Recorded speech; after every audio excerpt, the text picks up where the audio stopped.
સાબરકાંઠાના વિજયનગરમાં ભારે વરસાદ વરસ્યો છે। વરસાદની આ માહિતી સાબરકાંઠાથી મળી રહી છે। વિજયનગર ખાતે ભારે વરસાદ વરસ્યો છે ત્યારે આતરસુંબા વિસ્તારોમાં પણ વરસાદ વરસ્યો છે। તાલુકાના ગ્રામીણ વિસ્તારોમાં વરસાદી માહોલ જામી ચૂક્યો છે। ધીમી ધારે તો ક્યાંક ધોધમાર વરસાદ પડી રહ્યો છે। તાલુકાના ગ્રામીણ વિસ્તારોમાં પણ વરસાદી માહોલ જોવા મળ્યો છે। સાબરકાંઠાથી આ માહિતી સામે આવી રહી છે ત્યારે કોળીવાડા ગામના મુખ્ય રોડ પર પાણી ભરાઈ ગયા છે, જેના કારણે રાહદારીઓ મુશ્કેલીમાં મુકાયા છે અને ઘૂંટણસમા પાણી ભરાતા લોકોને અવરજવરમાં પણ મુશ્કેલી પડી રહી છે। સાબરકાંઠાથી આ માહિતી મળી રહી છે, જ્યાં મેઘરાજા મુસળધાર બની વરસી રહ્યા છે। વરસાદના કારણે નીચાણવાળા વિસ્તારોમાં પણ પાણી ભરાઈ ગયા છે।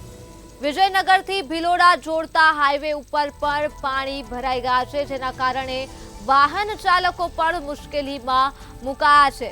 દઢવાવ, પાલ, ચિતારિયા, વિજયનગર, લીલપુર, વાકડા, બાલેટા, બદણામાં તેમજ આજુબાજુના ગામોમાં પણ વરસાદી માહોલ જામી ચૂક્યો છે। 2 દિવસથી કોળિયાવાડા, પાલ, ચિતારિયાના આસપાસના પંથકમાં ધીમી ધારે અવિરત વરસાદ વરસ્યો છે।